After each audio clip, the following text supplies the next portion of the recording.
and to place human development at the center of governance.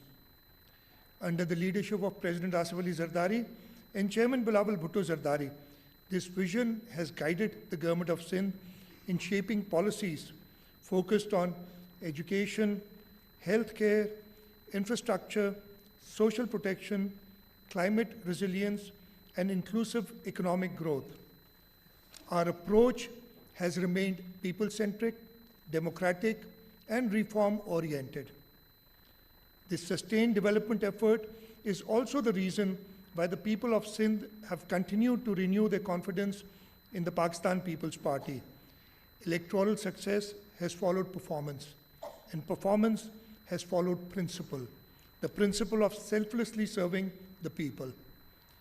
Today's presentation documents this transformation, from health institutions to major investments in education, agriculture, irrigation, housing, energy, and building of infrastructure. It is a comprehensive account of what consistent governance and political continuity achieve. And there is no better person to present this story than Chairman Pakistan People's Party, Mr. Bilawal Bhutto Zardari himself, who over this period has not only guided the government of Sindh politically, but also has provided strategic direction, policy, vision, and international advocacy for Sindh and Pakistan.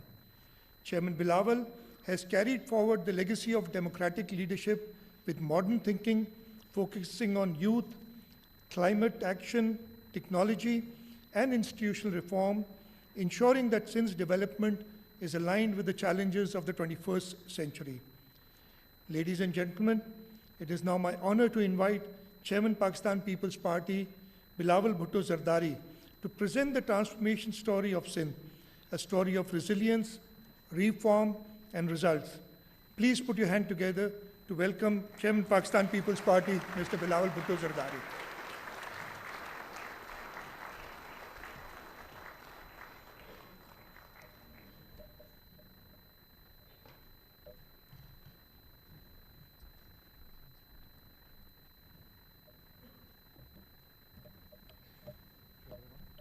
Yeah, please.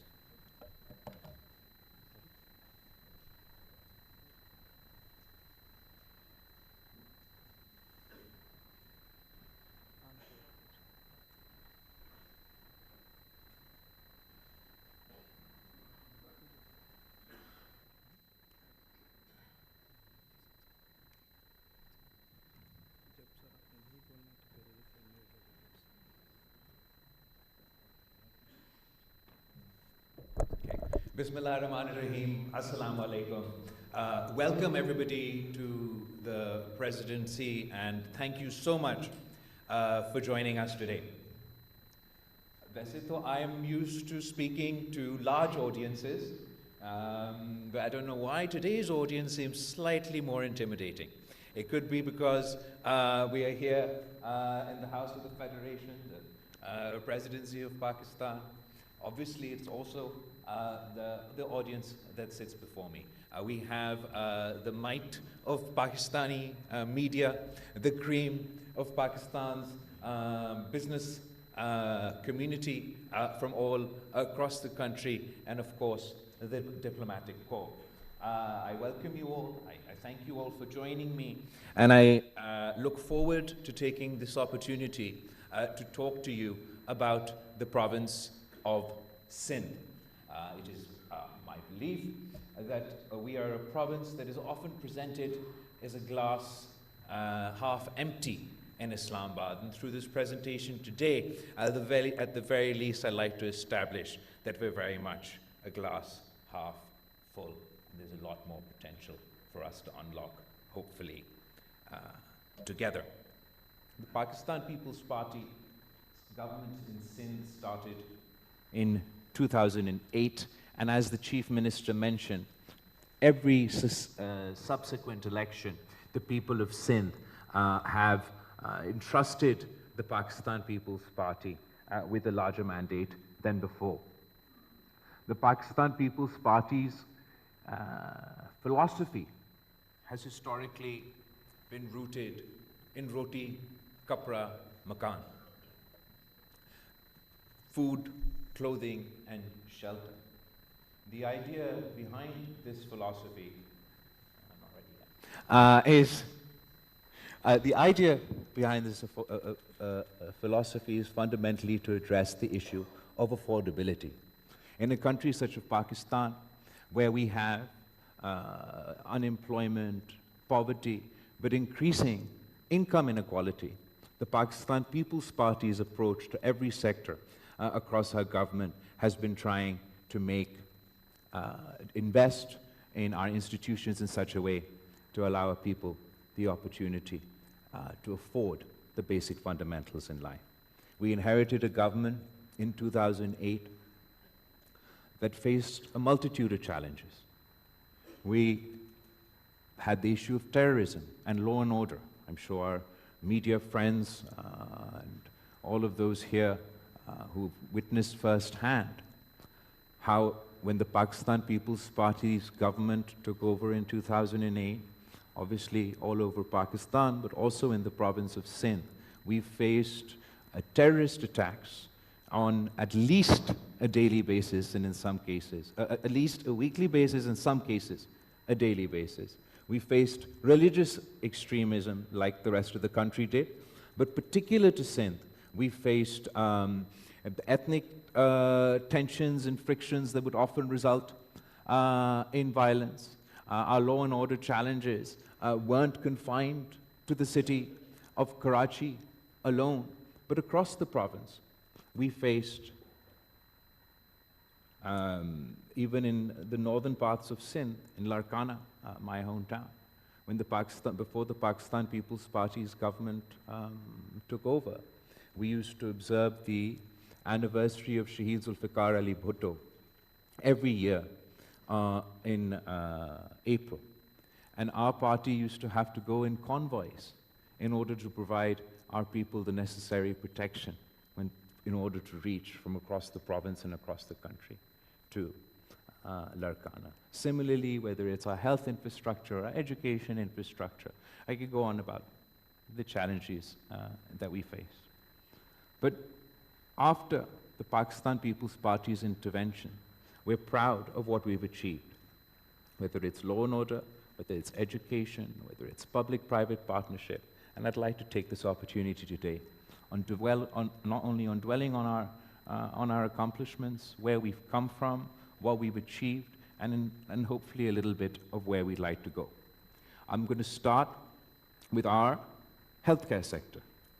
The Pakistan People's Party's approach has been that we believe that healthcare should be a fundamental right.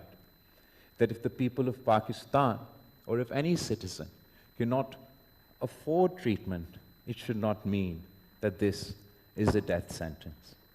And we have invested over the course of 3 governments in setting up free of cost medical facilities and health infrastructure all across the province.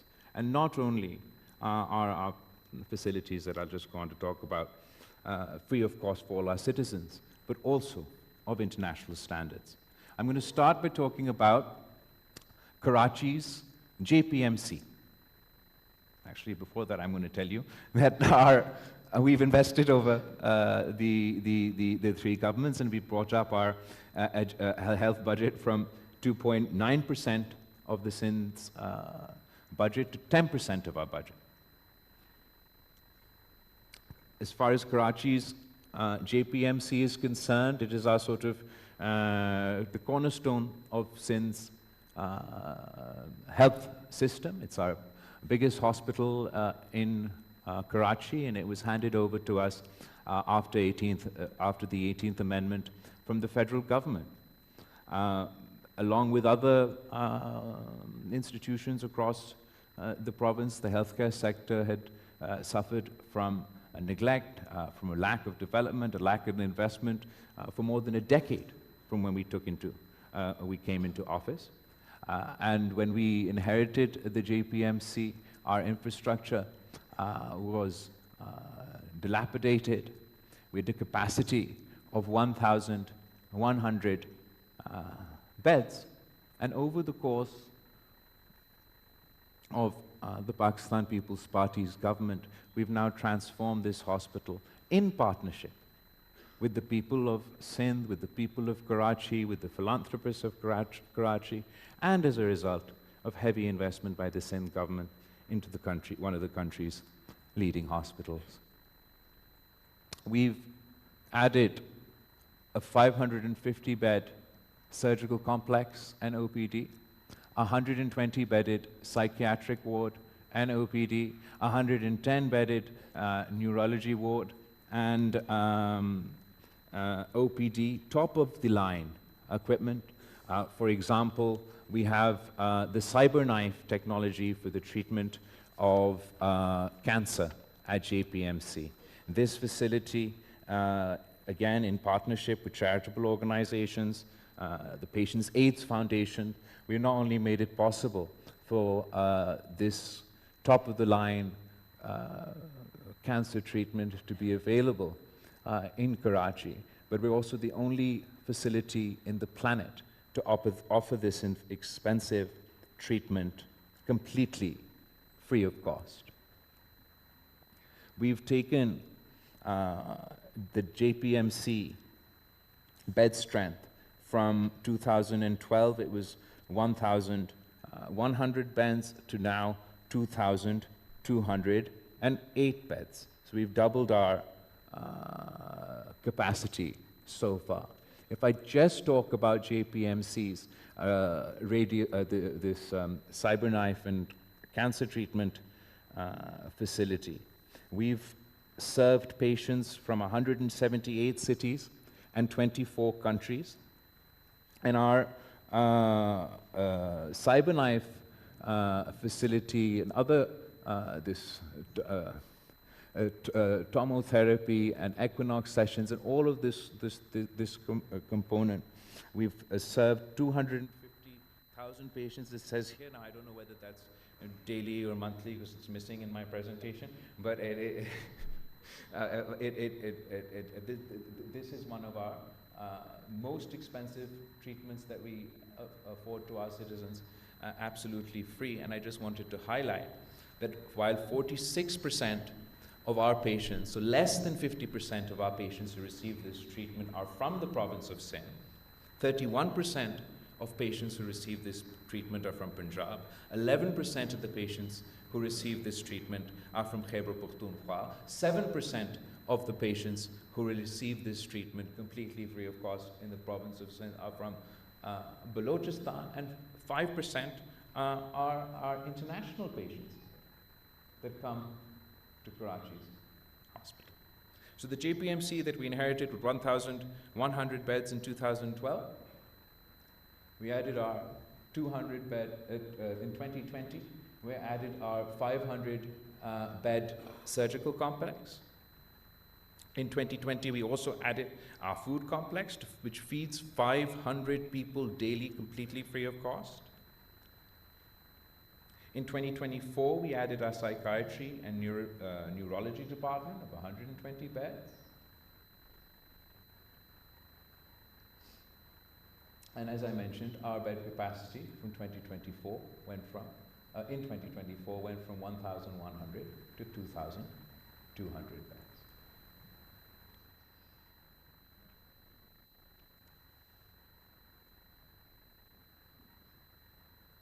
Going forward, from now until 2028, we plan to add a new 12-storied, 600-bedded, fully equipped medical tower with MICU, CCU, cath labs, endoscopy, a new 6-storied officers' ward with 60 fully equipped private rooms, a new 10-storied, fully equipped accident and emergency and trauma complex, along with other facilities.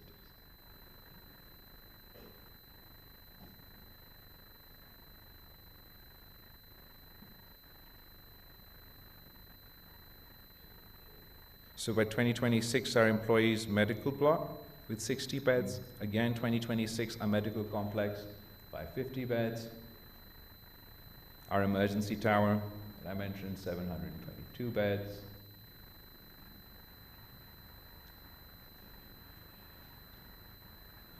Our vision is that by 2028, we want to take our bed capacity just for JPMC alone to 3,200 beds, which will almost triple our capacity. We are already the largest hospital in Pakistan as it stands today, and by 2028, this one JPMC will be 3,200 beds. Alongside JPMC, within the same compound in Karachi, we also inherited the NICVD, which is Pakistan's cardiology hospital. We've managed to transform the NICVD as Pakistan's the largest free of cost cardiology network in the region. That includes the specific NICVD Karachi hospital that's right next to JPMC and is part of the same complex, but also 11 hospitals for free of cost heart care across the province. That includes our this building that we've redone, the NICVD by JPMC, NICVD Liari, NICVD Larkana, NICVD Sakhar, which is the building you see in the background, NICVD Hyderabad, NICVD Khairpur, NICVD Mithi, NICVD Tandu Muhammad Khan, NICVD Nawab Shah, and NICVD Baldia. These are all state-of-the-art, 100% free of cost, full-fledged cardiology hospitals that we've set up across the province. Along with these 11 hospitals, we've also set up 30 chest pain units in each of the 10 districts of Karachi and across the entire province. The thought behind this is that in cardiology, sort of the golden rule is if you've had a heart attack, if you can get to hospital within 90 minutes, you save a person's life. And we've managed to establish such a system across the province that not only provides this facility to our citizens, it provides it on their doorstep and completely free of cost.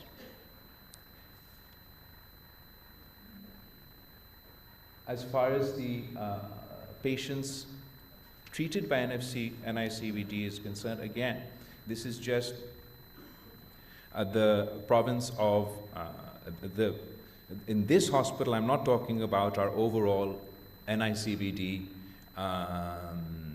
infrastructure, the 11 hospitals, etc., that's all connected. I'm talking about the one NICVD that we have in the JPMC complex in Karachi. We serve 2.9 million patients free of cost just in 1 year. And in 2025, 2.8 million patients were from the province of Sindh. 45,000 patients were from the province of Punjab. From Pakhtunkhwa, we had nearly 10,000 patients. From Balochistan, we had more than 100,000 patients. From Gilgit-Baltistan and Azad Kashmir, we had almost 4,000 patients. So not only are we providing this service to the people of our own province, but also the people all across the country. Again, along with NICVD, within the same complex, we inherited JPMC, we inherited NICVD, and NICH, which is the Institute of Child and Neonatal Therapy, and we've taken up, we've increased the bed strength of this hospital as well. We've opened up the Sindh Institute of Child Health and Neonatology across the province, which include 8 SICH units. But I want to specifically, before I go on to SIUT, talk about, so the JPMC, the JPMC complex alone, not the NICVD satellite hospitals, not the additional SICH hospitals that we've set up across the province, just that one compound where we inherited these 3 buildings. These 3 buildings together, when we received them from the federal government, we had a bed strength of 1,000 2,799. We've invested in these hospitals, turned them around, made them 100% free of cost, and as of 2025, we've increased our bed strength of these 3 hospital buildings alone to 3,453 beds. That's already the largest hospital in Pakistan. In 2028, our plan is to take the bed strength of these 3 hospitals alone to 5,170 beds. Now, to put that into context, the largest hospital in the United States has 2,850 beds. The largest hospital in the United Kingdom has 1,800 beds. And our aim is that we want to increase our patient to a bed strength ratio in Sindh overall, and particularly in Karachi, and this is the case, the strongest case of where we've done that. So what we've achieved with JPMC is as a result of a lot of Sindh's government's own investment, but also as a result of the humanitarian effort of the people of Sindh, particularly the people of Karachi who've invested in this hospital. NICVD is completely sort of public hospital. It's not as a result of our partnership with other sectors. But the transformation in Sindh's healthcare is not just a result of our own drastic increase in spending. It is also as a result of our ability to partner with those already doing good work in Sindh. And one of the best cases for this, the best examples for this, is our partnership with SIUT, the Sindh Institute of Urology and Transplantation. Dr. 𝗟𝗶𝘃𝗲 is probably the closest thing that comes to a living saint in Pakistan for the work that he does with the Sindh Institute of Urology and with the SIUT. In 2008, their capacity was 760 beds, and we've managed to partner with them and then bring up their strength to 1,926 beds. We've conducted more than 7,700 free of cost kidney transplants. I just with them inaugurated their newest and biggest hospital, what used to be the Regent's Hotel in Karachi, to provide free of cost treatments, not to the people of Karachi. We've partnered with them to expand their network, not only within our capital city, but all across the province. And where they used to be known specifically for urology, nephrology, and transplant, now they offer an entire ecosystem of healthcare facilities to the people of Sindh, again, 100% free of cost.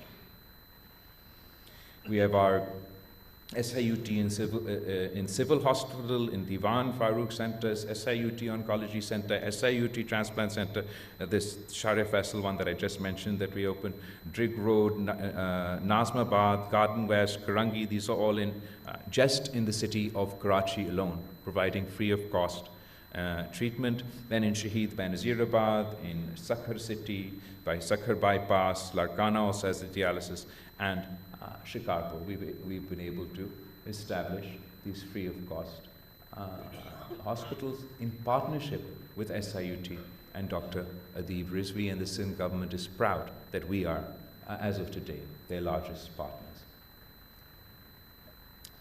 While SIUT and JPMC and NICVD were initially concentrated in Karachi, and we expanded their outreach across the province of Sindh, I also want to talk to you today about a tehsil in 𝗟𝗶𝘃𝗲 in northern Sindh called 𝗟𝗶𝘃𝗲, where we've been able to introduce international standards, free of cost, not only a hospital in practice, the entire medical city, to one of the most deprived areas of our province.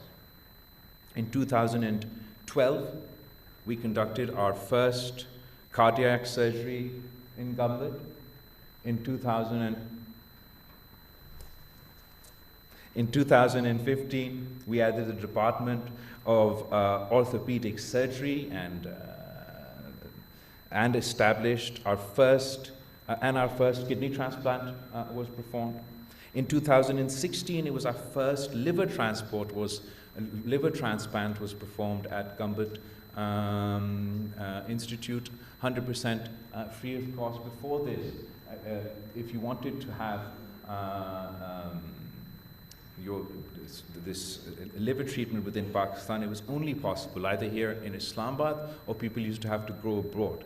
People used to also have to go to India. So we're very proud of the progress that we've made. We were the first province to establish this facility, do it 100% free in 2016, and provide liver transplants to the people of Sindh. Then 2017, we established the Gambit Medical College was established. In 2018, our cornea transplantation was started in Gambit, 𝗟𝗃𝗃. In 2019, we established our Rapid Response Center and our Gambit Heart Center and our ICU. In 2021, we established our Center for Hematology, Bone Marrow Transplant, 100% free of cost, and our Laser Therapy Center, our Department of Oncology and Department of Neurology. In 2022, we established Nuclear Medicine, Cancer Care and Research Center in Gambit, 𝗟𝗃𝗃. In 2023, we conducted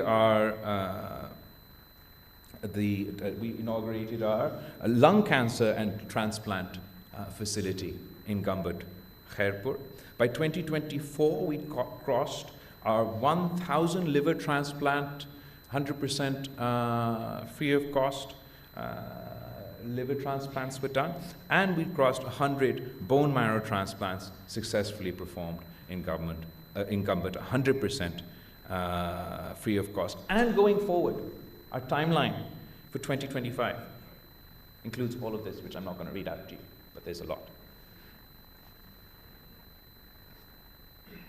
And the Gambit Institute of Medical Sciences now is the only institute in Pakistan providing services in 5 human organ transplant services: liver, kidney, cornea, bone marrow, all 100% free of cost. And once again, I just want to point you towards our patients.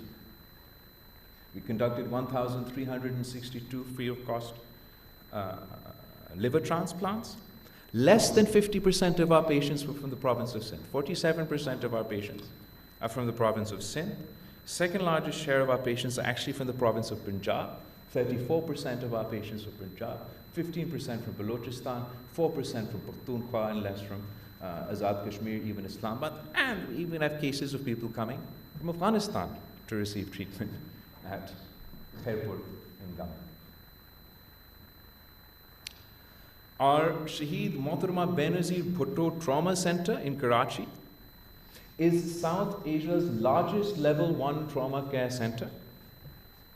And just in 2025, this facility has treated more than 175,000 people.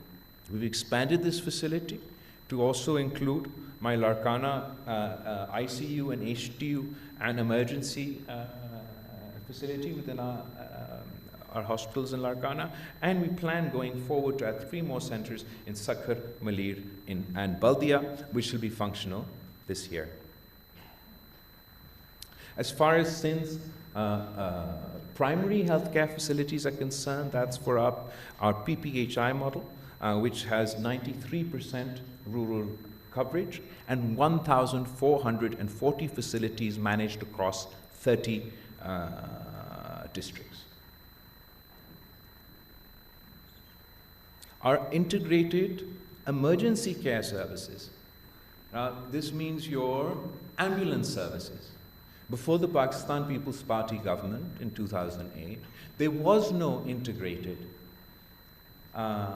emergency service in Sindh. And now we have an integrated emergency service facility with the stats before you, how many patients and how many calls we receive on our hotline.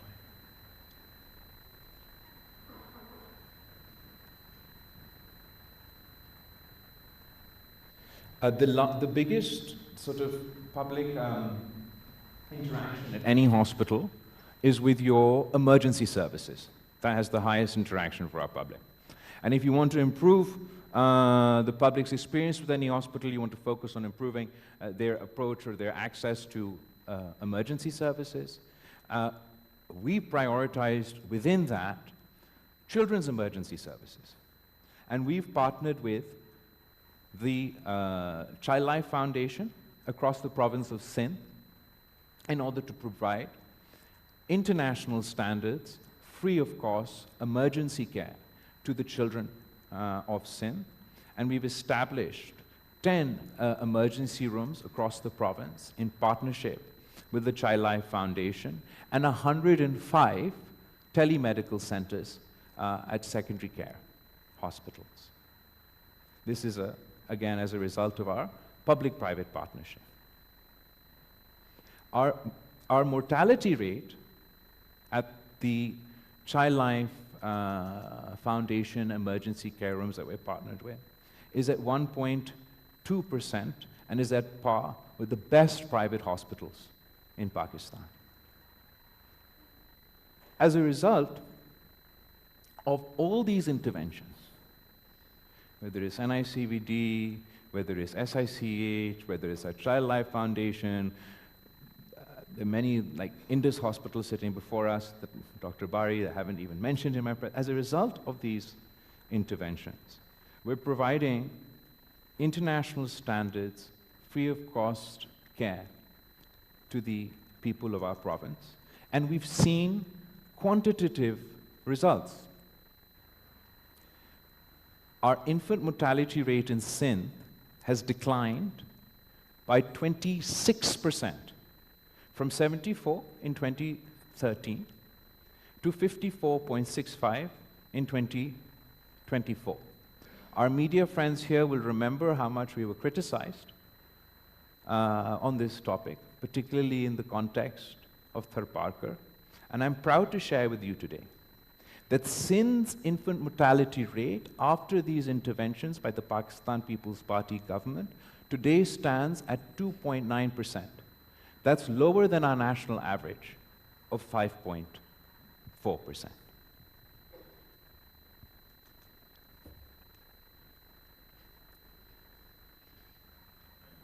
The second topic I'd like to discuss with you today is our education infrastructure.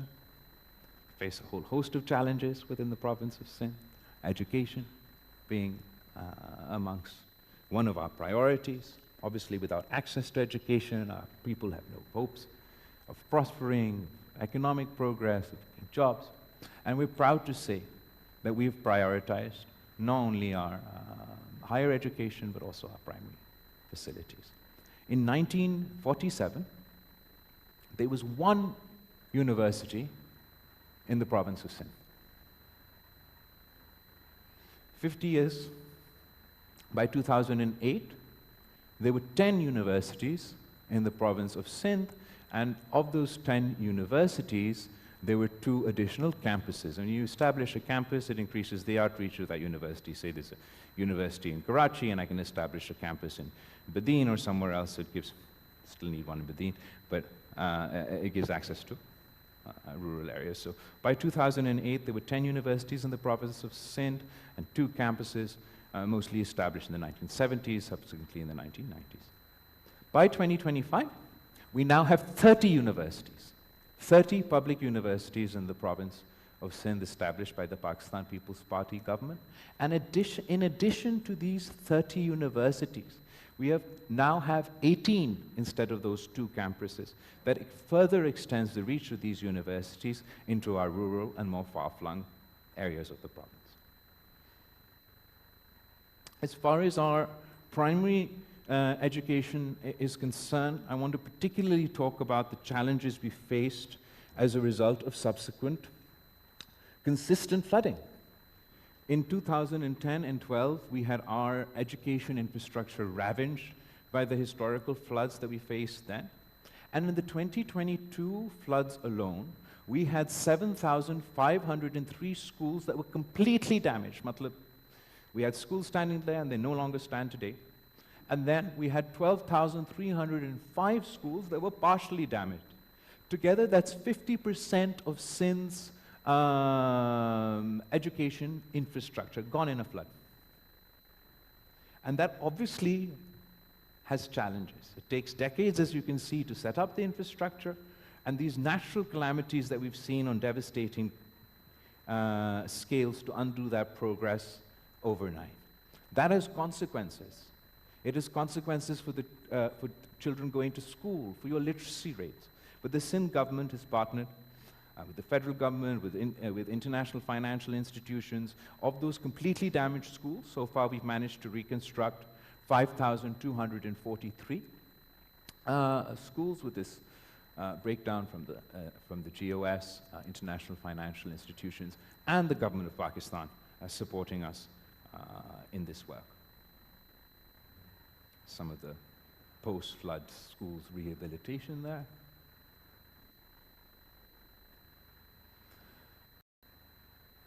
We have a whole host of other interventions. I've thought I'd try to narrow them down. Teacher recruitment used to be a serious issue. We've partnered with private institutions, international institutions, to ensure that we have transparent, merit-based appointments within our teachers recruitment initiative, and we managed to recruit more than 100,000 teachers through this merit-based process. We have public-private partnerships that have outsourced we've partnered with NGOs, with the private sectors to run educational institutions, public schools in Sindh. This has drastically increased the service delivery. I'd particularly like to mention Mr. 𝗟𝗶𝘃𝗲 that's sitting in the corner over there, and his Citizen Foundation for the partnerships that we've done. We've improved our student-to-teacher ratio in Sindh. We had a student-to-teacher ratio of 50 students to 1 teacher when the Pakistan People's Party government took over. We've now managed to bring that down to 35 students to 1 teacher. We still have a long way to go. We've built 129 new colleges. We have scholarships programs, international scholarships program, the most recent of which is the 𝗟𝗶𝘃𝗲 Bhutto Scholarship, and also with the Sindh education, we have scholarship programs that seem to have been eaten up my data, or I just can't see it. But trust me. We have not only international scholarship programs, but also local scholarship programs. There we are, 4,000 scholarships annually just through the Sindh Education Foundation alone. What we're particularly proud of is not only our tertiary care, our university, our primary school education, but particularly our special education facilities for differently able Pakistanis. Sindh was the first province to pass legislation for the Department of Empowerment of Persons with Disabilities. We were the first province to set up an autism center, 100% free of cost, I think it was 2018, in Karachi. And we've managed to take that number now across the province to 10 autism centers where we provide 100% free of cost special education facilities for the differently abled in Sindh, and we've introduced a 5% employment quota. As you're all well aware, Pakistan faces demographic challenges. One of the most urbanizing provinces is the province of Sindh, with the highest rate of increase in population. Of the challenges that we face, and this is in the province of Sindh. The city of Karachi is Pakistan's only mega city that has a serious issue with population, partly as a result of population welfare, but largely as a result of migration. But we're also proud of the fact that Sindh is the first government and the first province that legislated on family planning. We've been working at this consistently, and Sindh is leading provinces in achieving our family planning 2030 goals. Sindh's contraceptive prevalence rate has gone from 31% to 41.8%, and that is a direct result of our family planning interventions.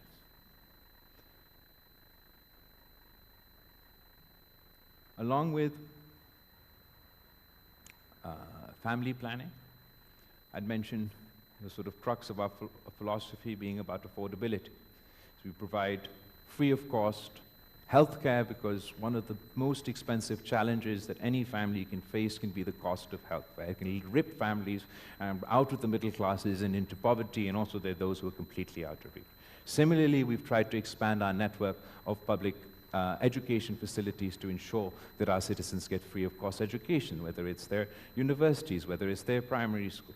Talked about population welfare. Along with that, the Pakistan People's Party is very proud that we'd introduced at the national level, at the federal level, the Benazir Income Support Program, which is the first and only social safety net that exists in Pakistan, and meets all international standards. Simultaneously, at the provincial level, we've had various different interventions, and I'm just going to talk about one today, for poverty alleviation. And that's our Sindh. Do you want to do it? Yeah.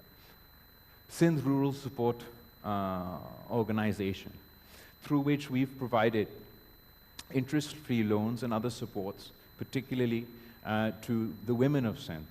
And as a result of this program, we've managed to lift so far 1.4 million women out of poverty. And the thing that I'm sort of proudest about this program is usually when we want to start an initiative, we go to either our international partners or local partners and we make a pitch that this is what we want to do, come partner for us, come give us financing. In the case of this SRSO, which became the People's Poverty Reduction Program, this was the one initiative where we'd started on our own in the province of Sindh, and it went so well that the European Union approached us that they would like to join us in financing this initiative, which allowed us to then expand it through international partners and our own local support. So as I mentioned, we provide interest-free loans. We've got interest-free loans for women to start their own businesses at different scales. So there's an average scale for if they want to start, to provide them support in the form of the loans, in these loans to start those businesses. Then there's sort of higher end, we provide a little bit more support through an enterprise development fund for more upscale businesses that they want to start. And it is primarily through that we've managed to lift these women out of poverty, but we've also included support for vocational training and low-cost housing and a whole host of other interventions. But just the point that I want to highlight as a result of this, even sort of the commercial people and business people present here today will know that the recovery rate of our loans from our commercial banks for some of our top strata within Pakistan society is nowhere near the recovery rate that I mentioned over here. For our 5.8 billion that became 9.8 billion rupees of investment in interest-free loans for for these women, our recovery rate is 98%. So what that means is not only does it speak to this program's success, it also speaks to these women's success. And we're really very proud of that. I mentioned the flooding, the consequences that that had in 2022 for our education infrastructure. To put it into perspective, the scale of this flooding and how devastating it was, particularly for the province of Sindh, is that 70% of Sindh was submerged in water. 24 of our 30 districts were declared calamity hit, and 2.1 million houses were destroyed. And you can imagine the devastation that this caused to those communities that we witnessed firsthand. I happened to be the Foreign Minister of Pakistan at the time, and I'm very grateful to the Prime Minister Shehbaz Sharif and the federal government who all rallied together. I'm very grateful to our friends in the diplomatic corps for their support and for the Sindh government's efforts that allowed us to launch the world's largest housing initiative. Before us, I'm going to say the wrong name, so I'm not going to say the country, but now we currently the world's largest housing initiative to rebuild these 2.1 million homes.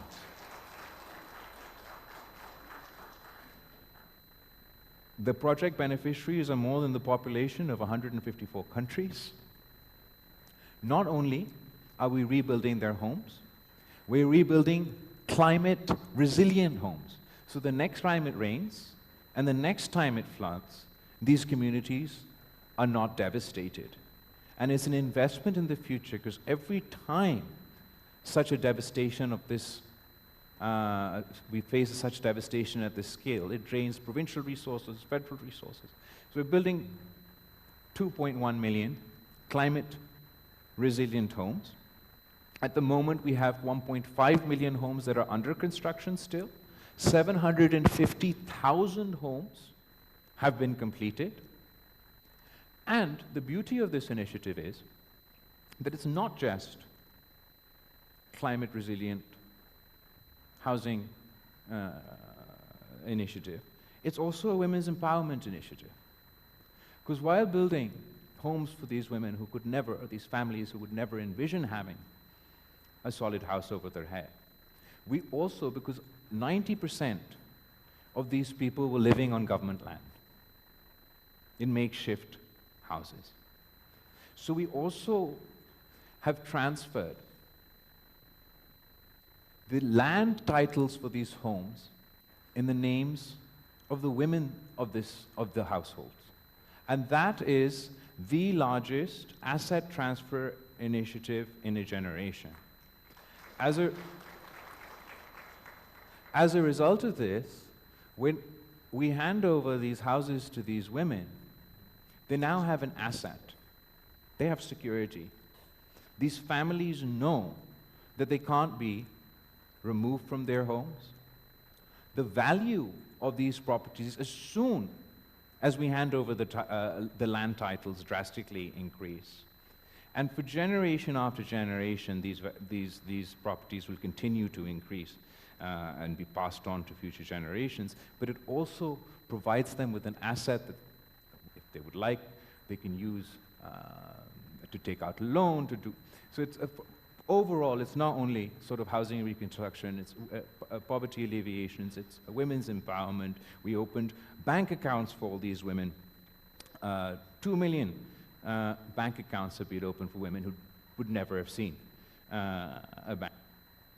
As a result of this initiative, we've also managed to create more than 1 million jobs in the province of Sindh, just through the People's Housing Initiative. And our partners, some of them are in the room today, like the World Bank, international financial institutions, the federal government, the Sindh government, have all come together, and we managed to secure funding of $2 billion in less than 2 years for this initiative. Ooh. This is Hina from Thatta, where she used to live with her family and her brand new house. Dildal Ari from Tangobago and his family, their kacha house, their pakka house. Lalo Mal from Nara, his kacha house, him and his 2 daughters and his new house. Muhammad Khan from 𝗟𝗶𝘃𝗲, him and his family, how they used to live, they live today.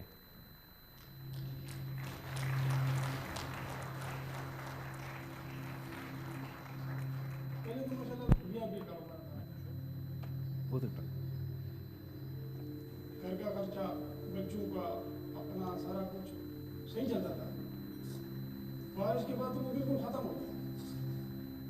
हमें इधर ही रहते थे, हमारे कच्चे घर होते थे, तो बारिश में वो सारे गिर गए। जब बारिश आया था तो हर तरफ तबाही तबाही थी। फिर जो बीमार हुआ, फाके में बैठे, मवेशियाँ मर गई, लोग जख्मी हो गए। ये तो फिर अच्छा हुआ कि सिंध गवर्नमेंट ने हमारा सपोर्ट किया। ये व्यापार के और ये खेती बाड़ी के अलावा कि हमारा कोई रोजगार तो है नहीं। अब हमें ये था कि अभी बच्चों का इसी कारोबार का करें, लेकिन बड़ी मुश्किल हालात में वक्त गुजरी है।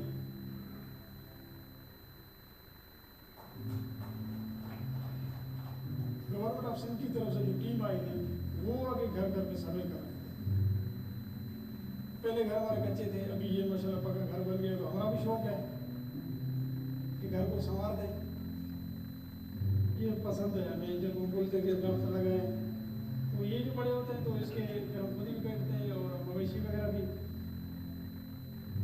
और गाँव वालों को भी कहता हूँ कि हर घर के सामने ये होनी चाहिए, तो हम लगा देते हैं। इसलिए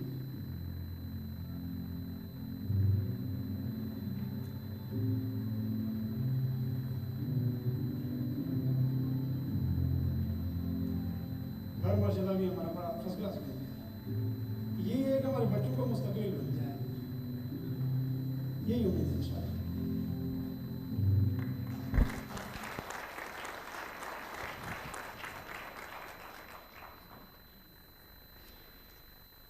Education system, housing infrastructure, regular infrastructure obviously devastated.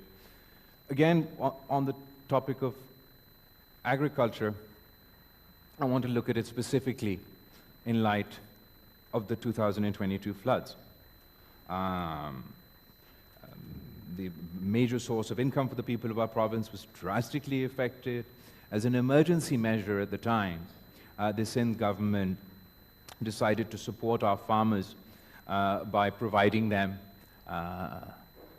wheat seeds. On an emergency basis, we reached out to 215,000 people in our province at the time, provided them this support, and as a result of this intervention, the following year we had the highest ever wheat production of 4.5 million tons in the province of Sindh. But we built on that experience.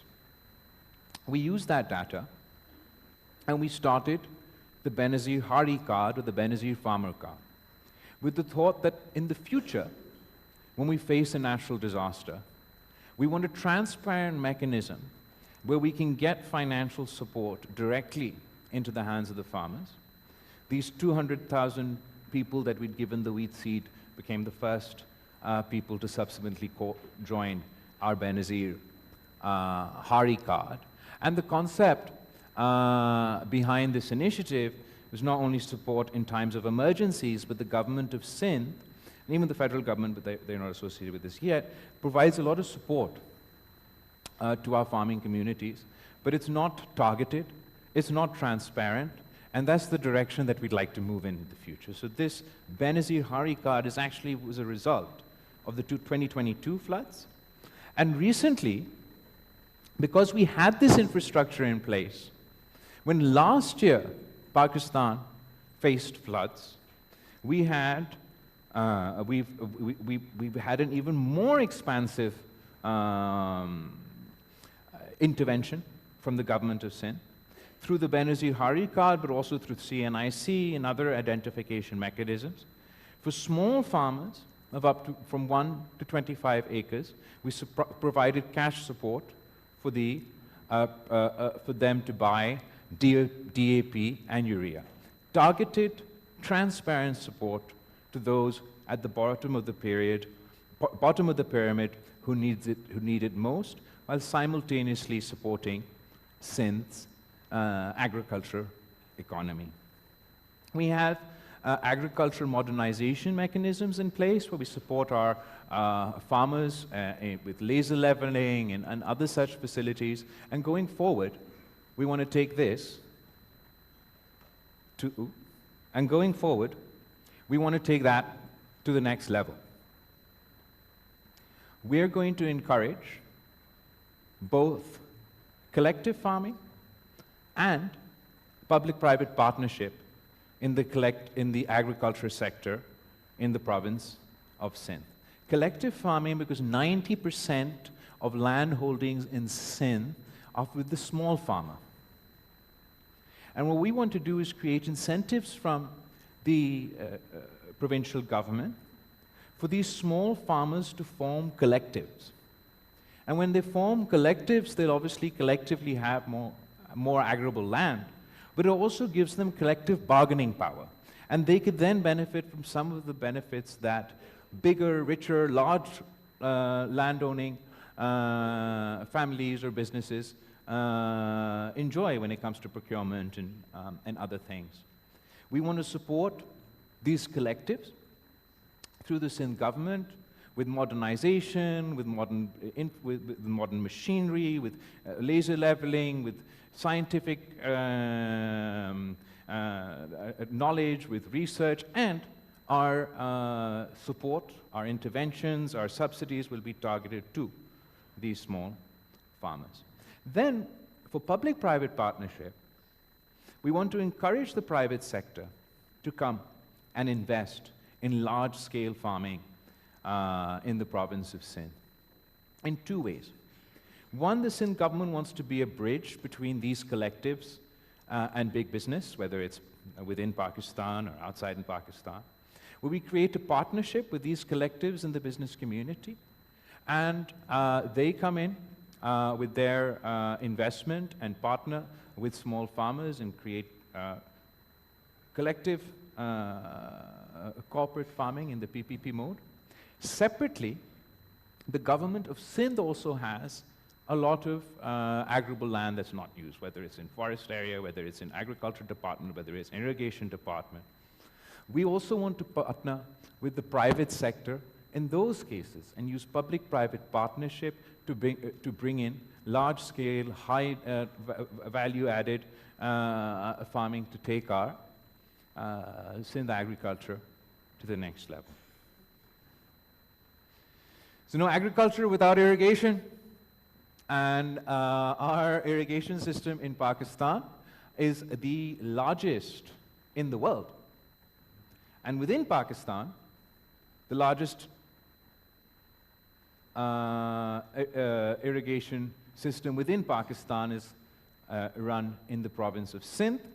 On top of that, our government has had a whole host of interventions, because as you're aware, either we face these cataclysmic floods, or most of the time we're facing drought and water scarcity, and that problem is continuing to increase. So we've set up more than 200 small dams across the province for rainwater storage and agriculture support. More impressive than that, we've managed to line 4,110 kilometers of Sindh's irrigation network in our canal system, which results in water preservation and it helps us address both climate change and water scarcity.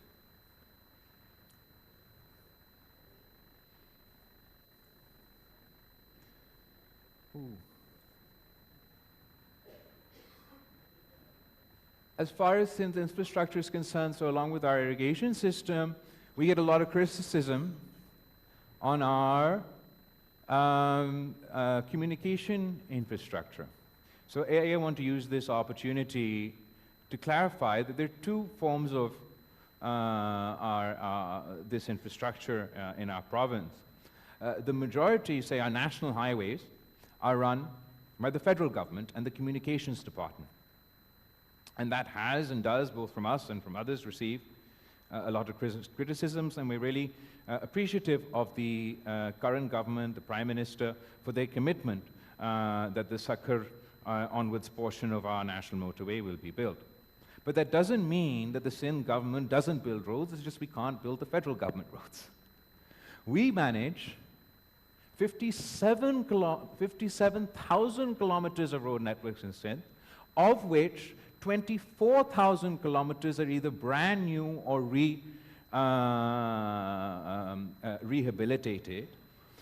I've included a whole host of pictures here, but the one I'm just going to point out to you, which is our latest initiative, 𝗟𝗶𝘃𝗲 Bhutto in Karachi, which is a public-private partnership model, and we have a lot of our partners with us here today that's working on our communication infrastructure, roads, bridges.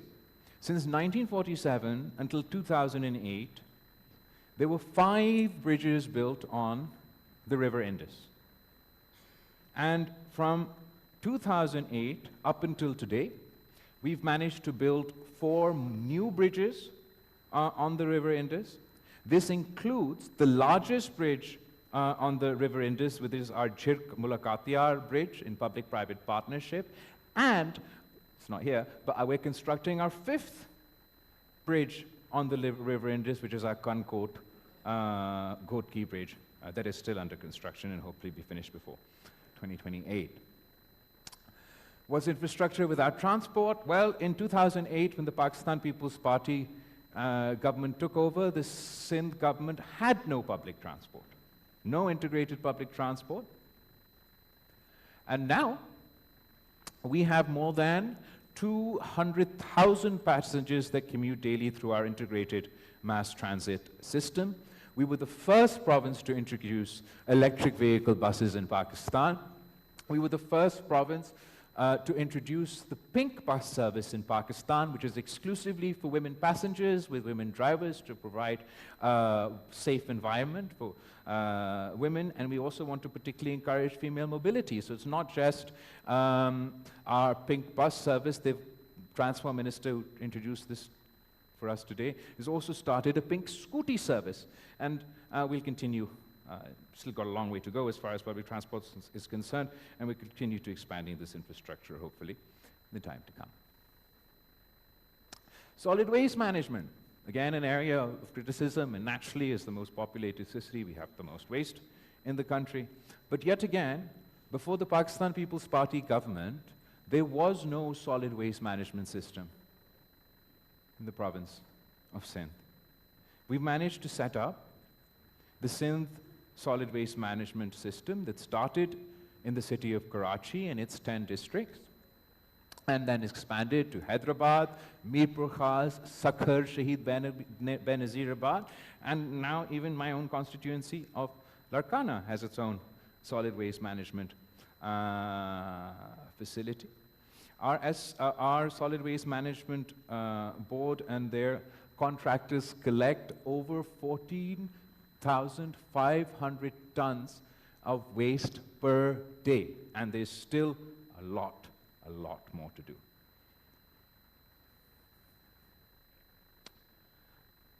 Along with agriculture, another area where we've had the most progressive intervention of all provinces is again in the Labor Department in Sindh. We have this social security support from the federal government, from the provincial government. There's a devolution debate around that already applied to our public sector workers. What we've done in the province of Sindh is introduce the Benazir Mazdoor card, which is the labor card, and opened up our social security net to the private sector and to the self-employed, who can now pay in themselves and join our Benazir Mazdoor card program and receive all the support that public sector workers receive in sort of times of death, times of marriage, healthcare emergencies, and this is a process that we hope to continue to encourage and expand. We're also proud of the fact that we're the only province to raise minimum wage 6 times in a row, and we've cut child labor by 50% in the province of Sindh. So when we took over the official statistics, it was that we were at 20.6%. We've managed to bring it down to 10.3%. Labor rights legislation right now. Oh, Amongst the labor rights legislation, 16 laws, 18 rules, etc. The main thing I want to, one additional thing I want to mention is that we not only acknowledge agricultural workers as part of the workforce, we were the first to pass the Female Agricultural Workers Act back in the last provincial government, and the first ones to acknowledge women's contribution, which is the largest in our agriculture sector. Energy is a big area for the province of Sindh. We were the first to add megawatts to the national grid, first through renewable energy, wind energy. We have a 50,000 megawatt wind energy corridor.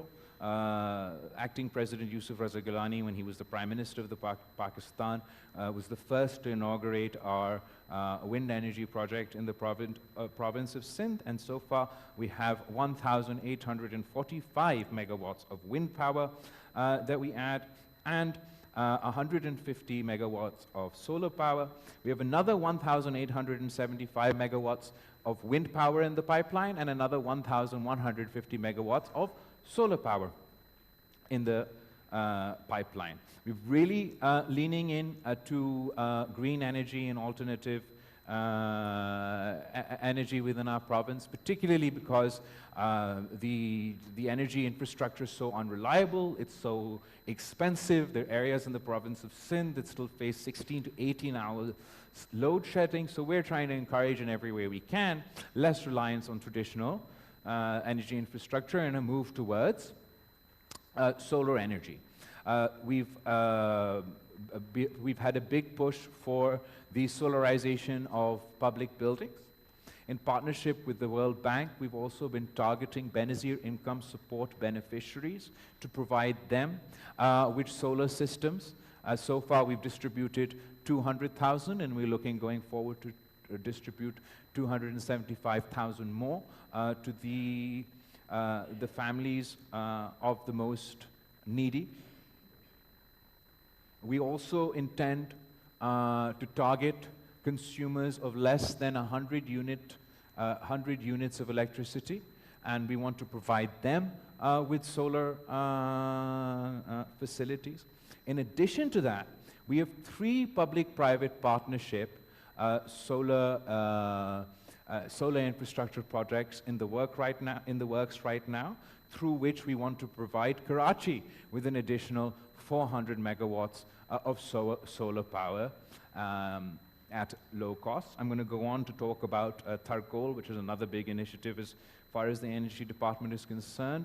But even within the context of 𝗟𝗃 going forward, we want to look into using 𝗟𝗃 for the development of fertilizer. So our country's over-reliance on gas for fertilizer can hopefully be addressed through this. Where's my energy gone? I definitely have another energy thing to talk to you about. It comes there. We also have 𝗟𝗃, which I'll talk to you about later, but in between we're talking about progressive legislation and how we, Sindh leads the way in progressive legislation. There's a whole list. I just wanted to run through a few of our, we were the first, and proud to be the first, to pass the Sindh Child Marriage Restraint Act, banning child marriage in the province of Sindh and raising the age to 18 in 2013. The Sindh Prohibition of Employment of Child Labor Act, I already mentioned the results of that. Our Domestic Violence Protection Act in 2013, our Sindh Hindu Marriages Amendment Act in 2018, and the Sindh Commission for the Status of Women. 2 of not only our most sort of 2 sectors that we're very much proud of, our special economic zones and our public-private partnerships, but also the 2 areas with the biggest potential to unlock, the most potential for both foreign and domestic partners to join with the Sindh government and expand what we managed to achieve. In 2008, Public-Private Partnership Unit was institutionalized by the government of Sindh.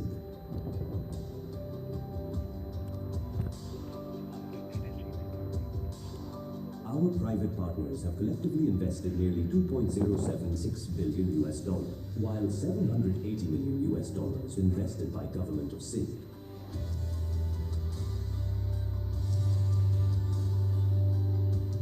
Sindh PPP institutional strength has not gone unnoticed.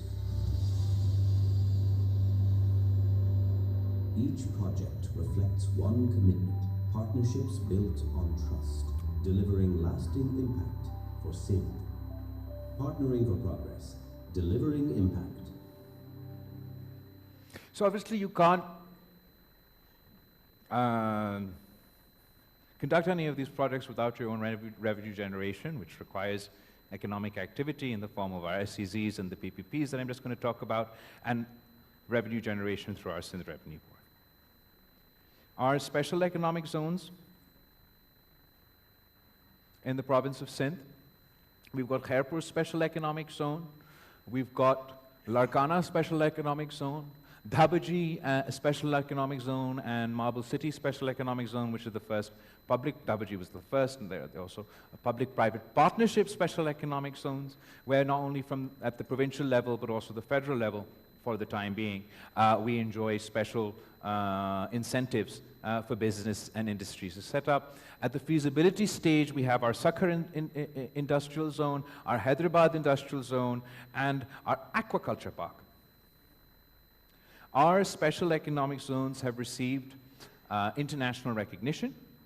This is from the Financial Times. They had a magazine that did the FDI intelligence report for Global Free Zones of the Year 2025. And the best industrial zone, both globally and regionally, were highlighted, chosen, and then they had like a runner-up everywhere. So as you can see, the Global Industrial Zone of the Year winner was ZPE zone, and the highly commended, or the runner-up Global Economic Zone, is Jebel Ali Free Zone. For the Middle East, the winner is Jebel Ali Free Zone, etc. For the Asia-Pacific region, the winner of the FDI Global Free Zone of the Year 2025 was the Freeport area in Bhutan. But the runner-up, or the highly commended Special Economic Zone, is the 𝗟𝗃𝘃𝗃𝗃 Special Economic Zone. And these are our 𝗟𝗃𝘃𝗃𝗃 Economic Zone, which is probably nearly saturated now. But our 𝗟𝗃𝗃𝗃𝗃 Industrial Zone has infrastructure, has space. Our 𝗟𝗶𝘃𝗃 Economic Zone, which is right next to Karachi, our first public-private partnership economic zone, still needs more infrastructure, has a lot of space, and similarly our Marble City that's coming up, and the rest that are in our feasibility stages, provide the perfect environment for the business community across the country, for the international community, and the business community internationally to come invest, enjoy tax and other benefits from both the provincial and federal government, and do so in economic zones with international recognition. Similarly, Sindh experience in public-private partnership. This now is something that was born out of necessity. As you're aware, mostly, not recently, but mostly, the Sindh Pakistan People's Party's government has been in opposition to the federal government. In 2013, we were in opposition at the national level, but in government in the province of Sindh. In 2018, we were in opposition at the national level, and we were in government in the province of Sindh. And all our media friends over here will be well aware that we'd have a consistent complaint about the receipts, or the provincial funding for the province of Sindh, and sort of the lack of support that we were receiving from the federal government in the form of PSDP projects. We had the least out of any other province, and as a result, and our specific sort of federal transfers. But we didn't just sort of sit back and accept our fate, or I didn't just complain about it. What the Pakistan People's Party did was heavily lean into and leverage public-private partnership within our province.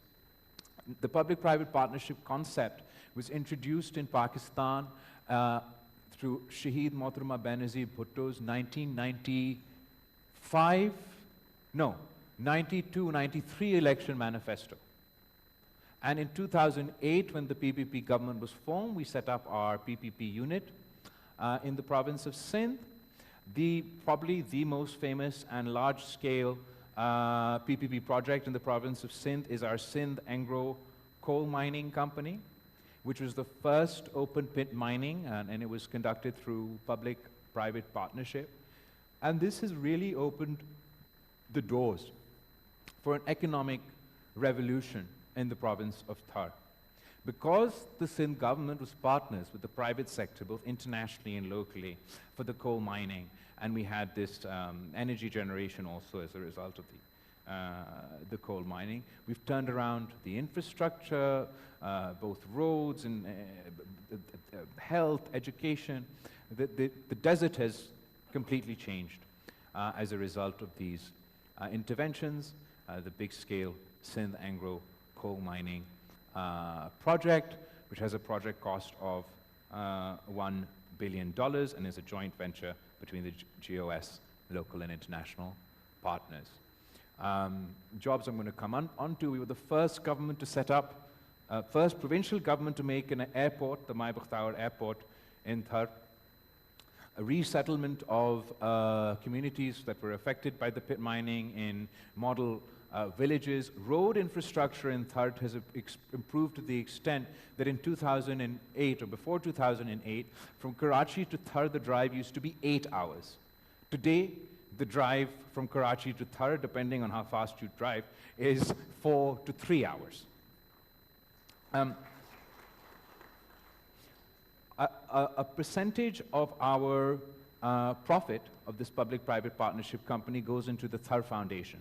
And the 𝗟𝗃 Foundation then helps in our community uplift initiatives, one of which is our 𝗟𝗃 Foundation Hospital that has been established in the district of 𝗟𝗃, and the 𝗟𝗃 Foundation Hospital is run by Dr. Bari's Indus Foundation in public-private partnership. Just yesterday, I came from our NED University inauguration. We're inaugurating our campus for a new building for our campus of the NED University. We set up RO plants infrastructures that still needs a lot of work to address the water scarcity issues over there.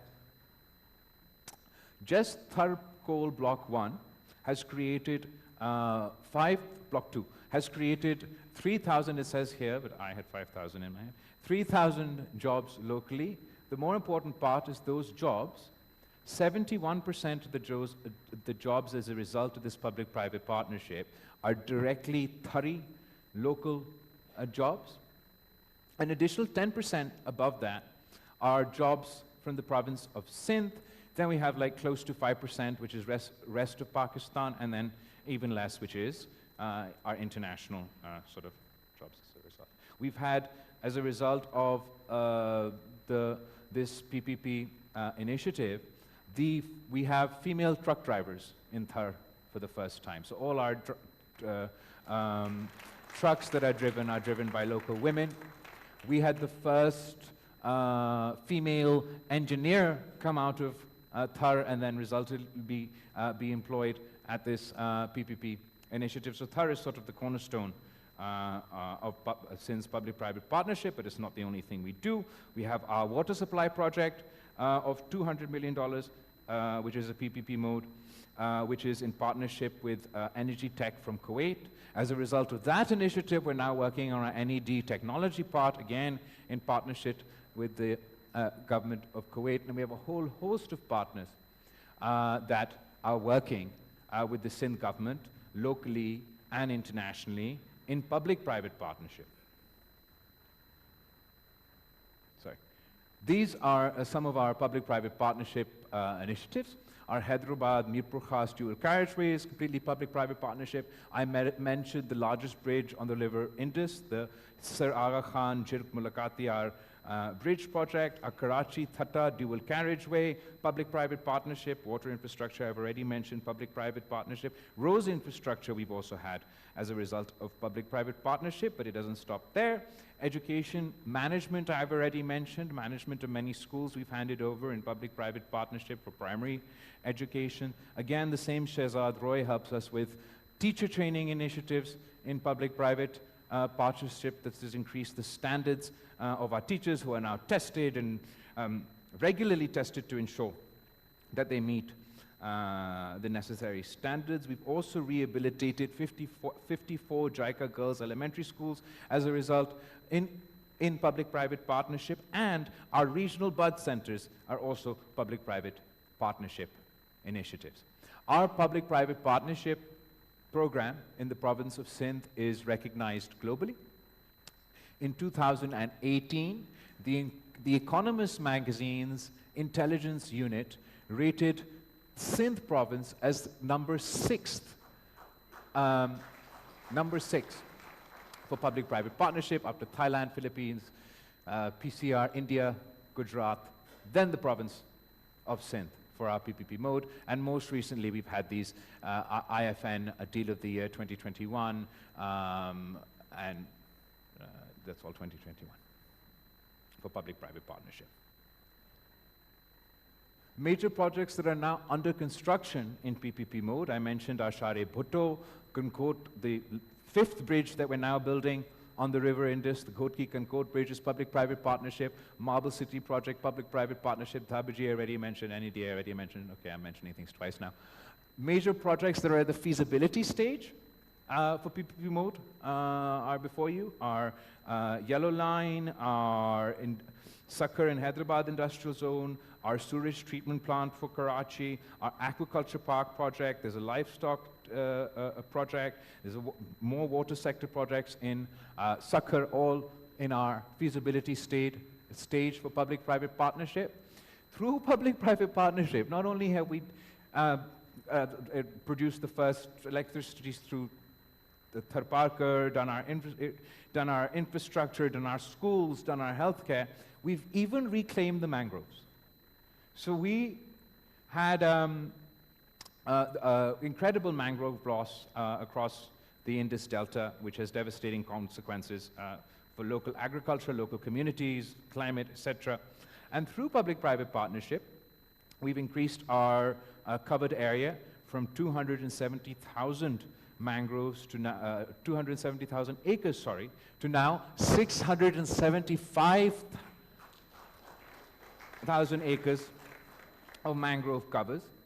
2 Guinness Book of World Records for this mangrove initiative, for the largest number of mangroves planted in a day. So we first won in 2000 and I forget the dates now. So we first won 1 Guinness Book of World Record for the largest number of mangroves planted in a day. Then India won, so we couldn't let that stand, and we went and did it again. So that's why we have 2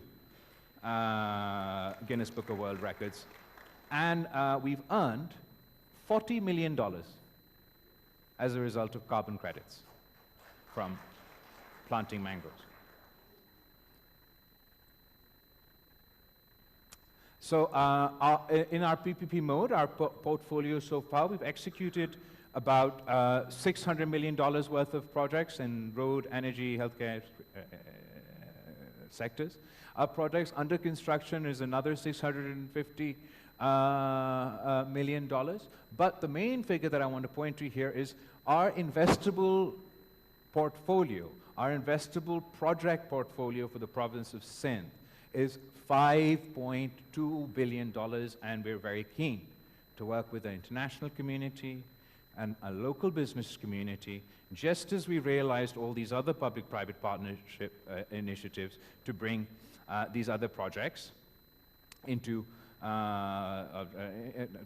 to realize all these other projects. And I'd like to use this opportunity today to invite you all to come take advantage of our special economic zones, of our experience in public-private partnership to benefit within the province of Sindh. And even our advice to the federal government would be that if you want to cut down on the PSDP, You want to cut down on public spending. A large segment of the federal PSDP should be shifted to public-private partnership, where you can partner with the private, with the business community within Pakistan. You can partner with the international community to address your fiscal space issues without burdening others. Final point, and I swear I'm going to feed you something. Sindh Revenue Board. Sounds dull, but it's very important. Because how are we going to provide free healthcare, free education, improve our infrastructure at all the facilities that I showed you today without the funding? Key is revenue. The Sindh government set up the Sindh Revenue Board, I believe, in 2012. As a result of the 18th Amendment, the sales tax on services were devolved to the provinces, and we set up the Sindh Revenue Board to help collect this tax. The last time this tax was with the federal government was in 2011, and they collected 16 billion rupees in 2010. That's from the province of Sindh, the sales tax on services that the FBR collected the last time they had this responsibility. In 2011, within 1 year, the government of Sindh Revenue Board collected 28 billion rupees, which was a 68% increase from the federal government's collection. And today, 2024, the Sindh government's Sindh Revenue Board has collected 307 billion rupees in sales tax on services.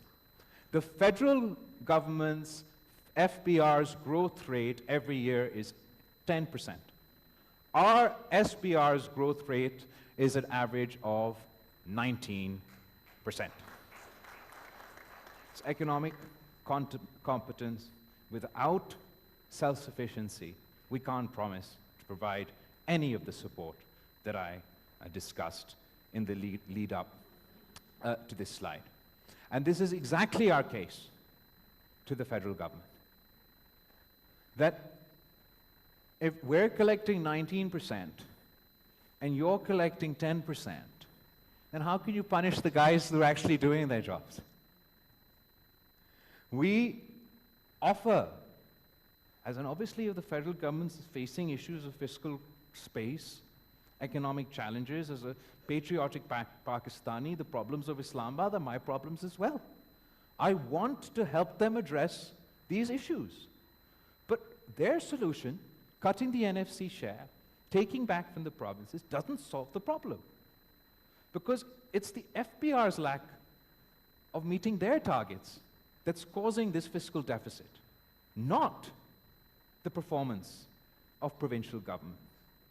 And we have a solution. I've shown you that when you devolved the sales tax on services, Sindh government's SBR outperforms all the provinces and the federal government. But the FBR is outperformed by the Punjab Revenue Board, by the Pakhtunkhwa Revenue Board, and the Balochistan Revenue Board. So why should Balochistan, Sindh, or Punjab, or KPK suffer if Islamabad can't do its job? Our proposal is that the federal government still collects the sales tax on goods, and not according to my reports. According to independent observers, there's 3 trillion rupees more that they could collect in the sale tax on goods today from across Pakistan that they're not collecting. So our solution to the federal government's challenges with fiscal space that we want to solve is that don't devolve the tax to us, but devolve the collection of the tax to us. We will collect this tax for the federal government. They can set us the targets. Like their last collection for sales tax on services was 16, so whatever their last collection from Karachi today is, set that as a target for the Sindh government. Whatever their last collection for the sales tax on goods for the city of Lahore is, set that as a target for the Punjab government. And we will collect these taxes for you. We will collect higher taxes for you and give it to you so you can meet your fiscal needs, address your fiscal gap. If we fail, I mean, this is the level we're going to. If we fail to meet your targets, then punish me. Then deduct from my provincial pool to make up for the gap in the tax that I failed to collect for you.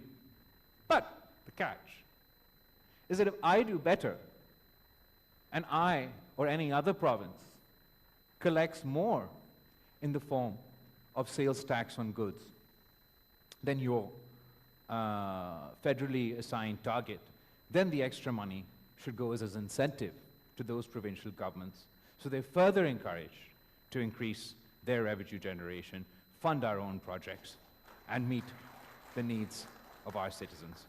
I thank you all very much today for putting up with my very detailed conversation, and I hope that I've managed to convince, or at least put across a case for you today, that the province of Sindh is a half glass full, not a half glass empty. And we would like to work with everyone in this room today and the federal government to achieve not only our goals, but also address the challenges faced by the federal government and the people of Pakistan. Thank you.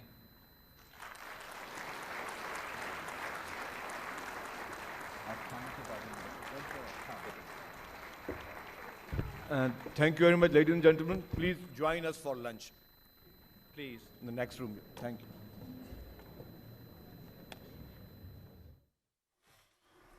नाज़रीन, chairman Pakistan Peoples Party Bilawal Bhutto Zardari Sindh की हुकूमत की कारकर्दगी के हवाले से और आइंदा के लाहे अमल के हवाले से तकरीब से खिताब कर रहे थे। चेयरमैन पाकिस्तान पीपल्स पार्टी बिलावल भुट्टो जरदारी ने सिंध हुकूमत की कारकर्दगी और आइंदा के हवाले से ब्रीफ किया। उन्होंने सेहत के हवाले से बात की, उन्होंने तालीम के शोबे के हवाले से बात की, तवानाई के शोबे के हवाले से बात की। पाकिस्तान पीपल्स पार्टी ने सिंध में जो कारकर्दगी की उस हवाले से उन्होंने तफसीली ब्रीफ किया। सिंध हुकूमत हर शोबे में उन्होंने कहा कि बेहतरी के लिए काम कर रही है। सिंध हुकूमत ने अपने हर दौर में दरपेश चैलेंजेस से बेहतरीन हिकमत अमली से निपटा है। सेहत के शोबे से हवाले से उन्होंने बात की, उन्होंने कहा कि सेहत के शोबे की बेहतरी पर खुसूसी तवज्जो मरकूज की गई है। सिंध में सेहत के निज़ाम को मजबूत बनाने के लिए इकदामात किए गए हैं। सिंध हुकूमत ने उन्होंने कहा कि जिना अस्पताल को आलमी मायार का बनाया है। सिंध हुकूमत आवाम की सेहत की सहूलियात के लिए हमेशा से कोशिश रही है। सिंध में सेहत की आलमी मायार की सहूलियात मुफ्त दी जा रही हैं। उन्होंने कहा कि सिंध में कैंसर का महंगा तरीन इलाज मुफ्त फ्राहम किया जा रहा है। साथ ही साथ उन्होंने मजीद भी बताया कि सिंध में पहली बार कैंसर के इलाज के लिए साइबर नाइफ टेक्नोलॉजी मुतारिफ कराई गई है।